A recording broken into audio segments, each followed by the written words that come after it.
Rahayu, Romo Sabtolani. Rahayu, sedulur-sedulur dimanapun berada. Dipun paringi sehat. Semoga tansah pinaringan sehat berkas waras, ayam ayam tentrem, rezekinya juga banyak. Yeah. Romo, saya dititipi banyak pertanyaan di grup Telegram khusus untuk panjenengan dari teman-teman semua. Tetapi saya ingin mengawali dari yang paling update kemarin waktu acara peringatan HUT RI ke-77 di Istana Negara. Jadi di situ ada anak Farel Prayoga ya, yang kemudian setelah acara formal itu membawakan lagu Ojo Dibandingke. Iya. Monggo Mas dimasukkan tehnya. Terus pertanyaannya ada pro kontra. Iya. Kok acara begitu kok dikasih lagu yang model begitu, itu satu. Yang kedua, ketika Nak Farel diminta nyanyi lagu Joko Tingkir sama Pak Jokowi, ternyata mungkin musiknya nggak bisa atau gimana, alasannya apa saya kurang tahu juga itu kan. Bagaimana Romo melihat hal itu dalam perspektif yang lebih utuh? Jadi, kontroversi pertama itu kan ada yang setuju, ada yang enggak.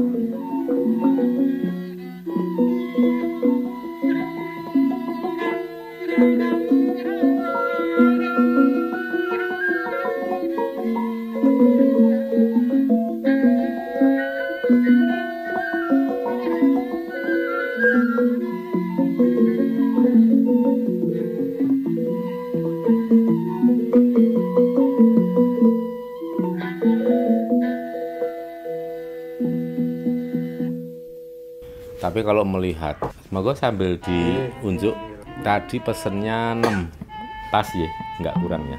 Kontroversi pertama itu kan ada yang setuju, ada yang enggak. Tapi kalau kita lihat dari respon matur nuwun, respon dari para pemirsa sendiri atau para netizen, kalau saya melihat, ya bagus banget, banyak yang senang karena memang apa yang mau dipermasalahkan Mas itu kan. Karena kan nyanyi juga udah dilakukan di akhir, jadi itu sudah acara formal itu selesai semua, acara sakral juga udah selesai kan. Intinya upacara bendera itu apa toh? 1 detik-detik proklamasi, pembacaan teks proklamasi, itu kan yang penting. 2 hal itu toh. Kalau kayak hormat itu kan itu memang sudah pakem umum, tapi kan intinya upacara 17 peringatan kemerdekaan Republik Indonesia itu kan intinya 2, detik-detik proklamasi jam 10 dilanjutkan pembacaan teks, kemudian dilanjutkan dengan lagu-lagu kebangsaan, ada lagu-lagu kayak Tanah Air, Syukur dan lain, itu semua sudah. Bahkan pemerintah memberikan apresiasi yang luar biasa sekali bagi suku bangsa yang ada di, terutama tempo hari itu Bugis Makassar ya. Ada tari-tarian, ada nyanyian, dan seolah kita itu bisa melihat ekspresi seluruh suku bangsa yang ada di Indonesia itu ditumpahkan di situ, semua diberi apresiasi yang secara maksimal. Kalau saya, menurut saya udah maksimal, karena acara itu kan efektifnya itu ya cuma 2 jam. Terus di situ harus mementaskan semua suku bangsa. Tapi untuk kesenian memang terbatas deh. Tiap tahun kan ada selang-seling gitu. Tapi kan untuk pakaian itu kan kita melihat memang sudah seperti diatur secara proporsional agar rata. Jadi custom adat dan budaya yang ada di Indonesia itu banyak sekali yang kita bisa melihat ditampilkan dengan sangat baik, nggak asal-asalan juga, kualitas pakaiannya juga bagus, nggak asal-asalan. Nah, itu sudah merupakan apresiasi yang luar biasa, dan oleh Pak Jokowi sendiri sudah dituntaskan semua yang penting, semua yang pokok acara itu dengan baik dan lancar. Kalau saya pribadi melihat itu hanya sebagai bonus, karena apa? Ya kalau di balik itu ada pesan yang kita bisa membaca atau kita kupas, bahwa siapapun bisa punya kesempatan bertemu dengan presiden, siapapun bisa diapresiasi oleh orang banyak. Atas dasar apa? Prestasi, tidak pandang bulu. Memang di situ ada komentar-komentar juga ya, wah ini kan acara nasional ini kok kenapa bahasa Jawa kan? Yang ditampilkan lagu-lagu bahasa Jawa. Loh kan, mbok coba di di rewind. Di situ kan juga ada ditampilkan lagu-lagu daerah, ya kan? Lagu Minangkabau, lagu Aceh, lagu Sunda, lagu Bugis, Makassar, Ambon, Manado. Itu banyak ditampilkan. Kenapa itu kok nggak dilihat, nggak dikomentari? Jadi itulah kalau saya menilai orang-orang yang nggak setuju atau nggak suka dengan itu ya sangat sepihak banget. Jadi malah kelihatan bodohnya ya. Maaf ini saya memang harus belak-belakan, saya harus sampaikan apa adanya. Netizen yang terlalu cepat menyimpulkan atau mengambil kesimpulan sangat dini itulah justru menunjukkan dirinya itu ya bodoh banget itu Mas. Uripe di bawah standar itu. Ini nggak dipakai. Padahal kan kita itu kan masyarakat Indonesia itu kan jagone juara dunia loh Mas. Dalam bidang iptek, ya kan, dalam bidang pendidikan, lomba fisika, kimia, matematika itu banyak olimpiade yang dunia itu banyak, ya kan? Sekolah sains itu Iya. juara terus. Iya. Nah, sekarang pertanyaannya, apakah orang ini pada sibuk mengingkari nikmat itu karena ditutupi oleh kebencian kepada satu figur? Ya mungkin paling akhirnya kayak gitu kalau dikupas. Makanya kalau saya biarkan. Ada juga yang komentar, kenapa ini hari kemerdekaan untuk mengenang pahlawan yang gugur, untuk mengenang tumpah darah para pejuang. Kenapa ini diisi dengan hiburan, jingkrak-jingkrak, semua pejabat joget. Loh memang kalau memperingati itu ya dengan bahagia. Masa memperingati dengan tangisan ya kan? Yuk kita sehari semalam 24 jam yuk kita nangis semua ya kan? Ya bukan begitu caranya. Kalau mau diisi dengan doa itu juga sudah ada. Malam sebelum itu, malam tirakat, malam 17-an itu juga sudah ada doa bersama di Istana Presiden. Kemudian paginya dilanjutkan upacara bendera, upacara HUT kemerdekaan RI itu di Istana Merdeka. Nah sekarang kadang orang nggak bisa membedakan mana Istana Presiden, mana Istana Merdeka. Itu sudah banyak komentar juga. Jadi ya piye yo. Marilah kita biasakan untuk memberikan porsi lebih besar kepada telinga kita gitu kan. Dan mata kita untuk mencermati, jangan mengedepankan mulut. Rakyat Indonesia, netizen itu bukan bemo, Mas. Nek bemo itu lambene nang ngarep monco nang ngarep nduwer ora masalah bemo. Nah, saya kadang sok geli itu loh, wah betapa bodohnya ini orang. Itu satu. Ada kontroversi itu sebenarnya nggak perlu ada. Kemudian untuk yang kedua, persoalan lagu Joko Tingkir ya Mas. Ini ada yang unik. Jadi dari pihak kiai-kiai Nahdlatul Ulama, dari warga NU juga itu keberatan Joko Tingkir dipakai untuk lagu, dan juga dari masyarakat Jawa juga sebagian juga memberikan statement keberatan, termasuk saya pribadi itu memberikan statement keberatan. Karena apa? Kita sekarang abaikan lah background apa agamanya, kita kesampingkan dulu. Kita kembali kepada benang merahnya, yaitu di sini adalah kesantunan kita sebagai orang Indonesia, sebagai orang Nusantara, khususnya bagi orang Jawa. Karena apa? Ya karena yang ngarang lagu, yang nulis lagu itu orang Jawa, dan bahasanya juga bahasa Jawa. Apakah dulu tidak pernah diberi pelajaran tentang sopan santun, tentang etika adat tradisi Jawa? Itu kan harus menghormati orang yang lebih sepuh. Intinya itu mau nggak menghormati orang yang lebih sepuh. Kenapa orang yang lebih sepuh harus dihormati? Biarpun pendidikannya orang lebih sepuh itu lebih rendah, meng lulusan SD Mas, tapi ya orang kita itu kalau kalah umur pasti kalah ilmu Mas, di bidang-bidang tertentu ya, walaupun nggak semuanya, tidak semuanya. Kalau kita kalah umur dengan seseorang pasti ada kalah pengalaman. Nah pengalaman hidup ini kan pelajaran. Orang yang lebih lama hidup, pengalaman hidupnya lebih banyak dibanding kita yang umurnya kalah tua. Ya itulah kita harus menghormati, menghargai. Memang di satu sisi ada yang mempermasalahkan, oh itu kan ngapain mesti sampai diperlakukan begitu membela Joko Tingkir atau Sultan Hadiwijaya. Toh itu juga dulunya itu kadrun gitu kan, ada juga yang begitu. Terus kemudian ada juga yang memandang bahwa ya kan bagus lagunya untuk untuk lagu dan malah bisa terkenal. Sekarang gini ya Mas, yang namanya orang Jawa itu harus ngerti empan papan, harus bisa menempatkan diri, meletakkan di mana kita harus bersikap, ya kan.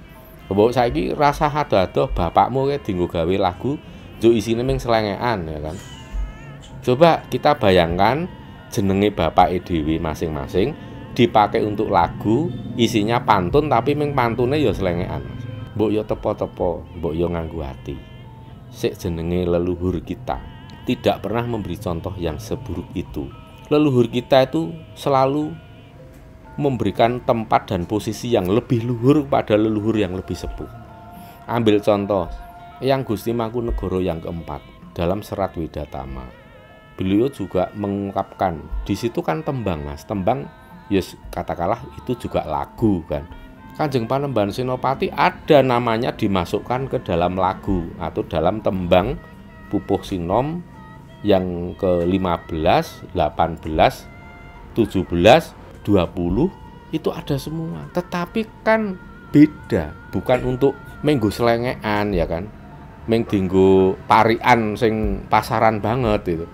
Menggo percintaan sing lebay gitu. Kan enggak. Tapi tetap ditempatkan di tembang-tembang yang sakral. Kalau memang mau bikin lagu tentang menggunakan kata-kata Joko Tingkir itu siapa? Beliau itu kan Sultan Hadiwijaya. Beliau itu Sultan Hadiwijaya itu ya masih keturunan Prabu Brawijaya V. Ya kan? Dari Ki Ageng Kebu Kenongo Ki Ageng Kebu Kanigoro. Mbok yo tepak-tepak coba kita posisikan nama beliau itu untuk sebuah lagu, tetapi lagu yang serius, lagu yang cukup sakral. Misalnya lagu tentang kebangsaan, lagu mengandung muatan-muatan positif, ada pesan moral yang bagus, nggak cuman murahan dan kayak gitu. Ya kalau saya dengar sih katanya ya menulis lagu juga sudah minta maaf dan kemudian mau mengubah atau sudah mengubah lirik Joko Tingkir itu. Tapi kan konsekuensinya ya sudah terlanjur seperti ini kan Mas. Dan itu tidak mudah untuk mempublikasi ini liriknya udah diganti. Lah orang sudah terlanjur, yang namanya lagu itu kan udah manjing Mas. Udah menjadi bahasa prokem kayak gitu. Nah, otomatis kalau nanti ada karmanya ya tetap tidak akan luput. Gitu ya? Iya. Tapi sebagai presiden, Pak Jokowi paham ini nggak kira-kira? Pak Presiden kemungkinan hanya ikut-ikutan, kayaknya ya. Soalnya Pak Jokowi itu kalau saya lihat selama ini nggak sebodoh itu. Gitu ya. Pak Jokowi itu memang penyuka lagu yang ngetren seneng. Tapi mungkin saat itu kurang ngeh atau mungkin nggak menyangka ternyata, oh iya ya gitu kan. Jadi kemungkinan di situ Pak Jokowi lengah. Cuman di sini kejadian yang luar biasa. Mungkin kalau bagi masyarakat umum atau orang yang memang mencermati kejadian yang terjadi saat Farel akan menyanyikan lagu Joko Tingkir atas permintaan Pak Jokowi, gagal. Kalau saya melihat kegagalan itu bukan faktor yang kebetulan saja atau hanya kesalahan teknis. Ya kan? Saya berpikirnya, jangan-jangan pengiring musiknya nggak bisa, tapi itu kan nggak masuk akal juga. Itu nggak ada pengiring musik kayaknya Mas. Saya lihat kayaknya MP3 aja dimainkan. Gitu ya, iya, karena kan kelihatan sekali ya kalau ada band langsung, ada bandnya langsung live musiknya. Itu sudah langsung improve bisa. Tapi itu kan jelas yang diputer keliru. Nah, jadi ada detik-detik yang menegangkan. Saya lihat, aduh, saya itu sampai ya sepaneng Mas, ngelihat TV itu bukan sepaneng bikin stres, enggak, cuman khawatir. Waduh, ini kalau sampai dinyanyikan, ini hari naas Pak Jokowi. Iya, karena itu kan pintu masuk untuk menggoreng. Ini kan lagu kontroversial, kenapa dinyanyikan seorang Jokowi? waduh ini implikasi politiknya bener-bener gampang digoreng itu Mas. Gampang digoreng dan pasti Jokowi hanya dijadikan minimal menjadi presiden yang panen buli, hujatan. Tapi begitu lagunya diputar, jadi di detik-detik yang genting itu, aduh para leluhur, mbok jangan sampai terjadi. Karena apa? Kita itu ingin suasana yang tentram, orang baru mau bangkit, ekonominya baru menghadapi situasi yang genting. Di luar sana udah ngeri banget, kita masih diberikan celah dan angin yang cukup bisa bernapas kan. Kalau masih harus dikisruh soal politik gimana? Saya mikirnya bukan Jokowinya, tapi saya mikir seluruh rakyat Indonesia. Ini nanti cuma ada politik rame lagi, suasana untuk mencari makan pasti juga lebih kacau lagi. Kan kasihan semuanya. Baik yang senang kalau Jokowi kejeglong ataupun yang susah atau yang sedih kalau Jokowi kejeglong. Kalau terjadi ontran-ontran politik ya, terjadi apa ya, pokoknya suasana yang nggak kondusif itu ya kan rugi semua Mas. Tapi waktu itu kok memang ya itulah pucuk dicinta ulam tiba. Begitu mulai terdengar lagunya diputar, wah bukan. Saya, wah ini bukan, wah ini beruntung nih Pak Jokowi. Iya beruntung sekali. Dan di situ saat sudah mulai diputar itu Pak Jokowi kan masih reaksinya masih seperti menunggu, seperti menunggu mana ini lagu yang itu kan, enggak apa-apa. Terus kan akhirnya sampai dicari-cari itu kan lama. Kalau kita hitung itu ada sekitar 2 atau 3 menit hanya untuk mencari-cari musiknya Mas. Kalau itu ada band atau live, udah langsung bunyi itu. Itu kan muter MP3. Mungkin orang mau muter di YouTube nanti nggak berani kan, nanti muncul iklan kan lucu kan. Wih suara iklan kan lucu. Mau nyari yang udah di-download MP3 itu kan susah, nggak persiapan kan pasti susah. Itu kan spontanitas. Ya kalau saya pikir ini memang persiapannya memang cuma untuk MP3 yang untuk yang lagu ojo dibanding. Tapi untuk yang itu enggak, kan hanya spontanitas. Nah dari kejadian itu, wah ini saya mikir, waduh ini benar-benar ini kalau tidak ada invisible hand ya. Itu bukan faktor kebetulan ya. Kan nyelonong banget itu, lagunya muter yang beda banget itu. Untung sekali. Ya sudahlah, ini artinya ini berkah buat rakyat Indonesia. Artinya juga begini, mungkin keberuntungan Pak Jokowi itu atas bayaran beliau karena mengapresiasi semua suku bangsa dan budaya. Itu kan sebuah dharma. Dharma otomatis ada yang namanya kebaikan yang akan berbalik pada dirinya. Dan itulah yang saya katakan, orang itu kalau berbuat baik, beramal baik atau berdharma, itu seperti halnya kita menciptakan pagar gaib untuk diri kita sendiri, sehingga kita tidak mudah dicelakain orang. Sak tiba-tibane nemu bejo dalam kondisi seburuk segenting apapun, jatuh ke tempat yang beruntung seperti Pak Jokowi. Gagal dinyanyikan lagu itu juga jatuh ke tempat yang beruntung. Itu karena faktor dharma ya? Kalau saya membacanya di situ, itu faktor dharma. Karena apa? Pak Jokowi sudah membuat lega hati seluruh suku bangsa Indonesia. Otomatis dari kebahagiaan dan senyuman setiap suku bangsa itu adalah doa. Doa yang tidak terucap, tapi doa yang diekspresikan. Jadi begitu Mas. Analisanya sampai seperti itu. Iya, makanya waktu itu ini momen yang sangat menarik. Saya sampai betul-betul saya ini rekod itu kronologinya tuh. Dari detik-detik kelirunya saya sampai tahu ini yang mengusulkan siapa. Di situ ada Indra Bekti kan, yang ikut upacara, terus kemudian melantai, ikut joget, terus kemudian dari situ pas dalam suasana genting menunggu lagu itu kan rembugan kan sama Farel kan. Terus kemudian bagaimana kalau diulang aja gitu kan. Karena kalau nggak diulang yang terjadi apa Mas? Ya orang sudah mau joget ternyata musiknya habis. Soalnya kalau kita lihat di lagu pertama itu para pejabat negara itu kan seperti mesin diesel Mas. Panasnya suwi. Begitu lagu sudah tinggal sepertiga, mereka baru panas. wah ini ternyata boleh ya kita berjoget. Kan tadinya kaku, masih saling menunggu. Boleh enggak ya?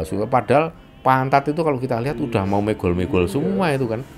Ya yang kasihan kan yang dalam posisi siap ready untuk yang baris, kemudian yang pas pampres, kemudian yang menjaga. Semua kan itu kan ini kan ya sudahlah goyangnya hanya ngumpet sebenarnya. Dalam batin aja kan ngampet gitu. Tapi asik. Itulah yang perlu kita syukuri, bukan berarti kita tidak empati pada para pahlawan, Mas. Itulah cara kita tunjukkan ekspresi bahagia kita, ekspresi sukacita. Dari situ kita akan menyadari, akan lebih menyadari bahwa ini hasil perjuangan jerih payah dari para pahlawan. Jadi tidak harus sehari semalam menangisi pahlawan itu enggak.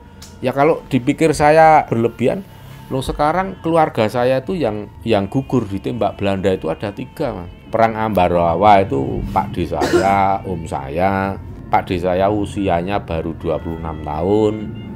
Terus Om saya usianya baru 16 tahun. Tembak sama Belanda semua. Ya sekarang di Taman Makam Pahlawan di sini, di Semaki. Saya kalau ini kan biasa saya kunjungi setiap kali ini, terutama pas Agustus seperti itu. Terus ada lagi juga yang pokoknya ada 3 di keluarga saya.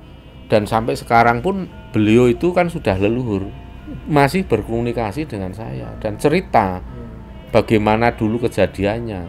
Wong kalau versi eyang saya yang putri pernah cerita ke saya, kalau dulu Pak Demu, Pak Lekmu itu lagi sholat makmuman, terus kemudian ditembak Belanda.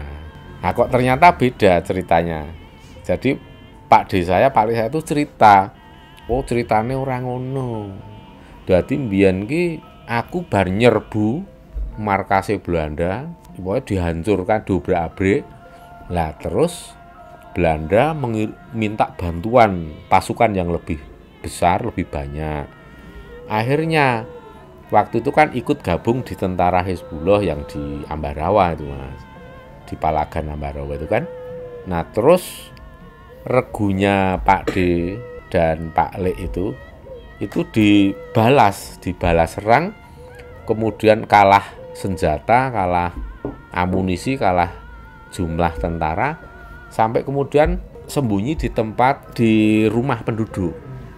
Ya zaman dulu tahu sendirilah, rumahnya cuma bilik gitu, Bang. Itu sudah ngumpet di rumah salah satu warga. Belanda kan operasi di depan rumah itu sambil masuk ke rumah ngecek meriksa ada enggak. Waktu itu bisa ditembak Belanda karena sepele. Jadi anaknya yang punya rumah itu masih kecil. Itu manggil orang tuanya, "Mbok, iki kok ana wong kuwi sapa?" gitu. Padahal yang sembunyi itu Pak D saya. Lah Belanda kan ngerti, oh kok ada isyarat kayak gitu kan, langsung rumahnya dobrak-abrik, kok tahun tembak itu. Nah Pak D udah amunisi sudah habis, nggak bisa nih, sudah dikepung ya kena. Nah adiknya itu yang usia 16 tahun itu kan sebenarnya belum boleh waktu itu untuk ikut gabung ke batalion, tapi Pak Lek saya atau adiknya itu Pak D itu pokoknya ngotot, pokoknya aku harus ikut Kang Mas, untuk melawan Belanda di Ambarawa. Aku nggak mau melepas Kang Mas sendiri. Jadi Pak Lek saya itu ikut, masih 16 tahun usianya. Lah waktu tahu kakaknya gugur ditembak Belanda, itu si Pak Lek itu melawan Belanda itu pakai batu-batu karena nggak punya senapan, pakai senjata apa? Itu langsung dirangkap, dirangsek gitu, diserang, ya belum sampai ngenai tentara Belanda udah ditembakin. Itu yang terjadi. Langsung kakak beradik, dan kemudian layonnya atau jenazahnya itu dibawa pulang lah, supaya si ibu atau eyang putri saya itu tidak sedih. Itu ya terus dibuatlah cerita, oh ini lagi sholat makmuman di masjid, iki dadi ki matine syahid, rasa. Jadi itu sebenarnya enggak sesuai dengan fakta. Tapi faktanya kalau saya mikir orang mati syahid itu nggak perlu kudu sholat kok. Memang udah jadi pahlawan aja itu sudah hebat, itu sudah mulia sekali gitu. Ya seperti itu asli. Ya, mekaten yang bisa saya sampaikan pada sedulur-sedulur semua. Semoga ini juga bisa membuat kesadaran kita menjadi lebih baik, menjadi naik ke level yang lebih tinggi lagi. Kita semua menjadi generasi penerus yang memiliki kesadaran kosmologis, artinya kesadaran yang tinggi dalam memahami alam semesta ini. Dan itu sangat penting bagi kita agar kita mudah meraih kemuliaan hidup, mudah meraih kesuksesan lahir batin. Demikian sedulur-sedulur yang bisa sampaikan pada para pemirsa yang budiman. Semoga bermanfaat dan dapat memberikan kontribusi bagi sedulur-sedulur semua yang sedang semangat belajar tentang spiritual Jawa. Dan sebagai penutup, saya sampaikan terima kasih atas segala atensinya, atas segala supportnya. Marilah kita bahu-membahu menghadapi dan melewati apapun kondisi yang akan terjadi. Tetap semangat, hari esok semakin sukses, jumbuh kang ginayu, kasembatan kang sinedya, dadi kang tansah pinuji, wilujeng rahayu kang tinemu bondo lan bejo kang teka saking kersaning Gusti, jinurung kasengkaaken dening para ngaluhur, Suradira jaya ningrat lebur dening pangastuti, jaya-jaya wijayanti, rahayu rahayu sagung titah dumadi.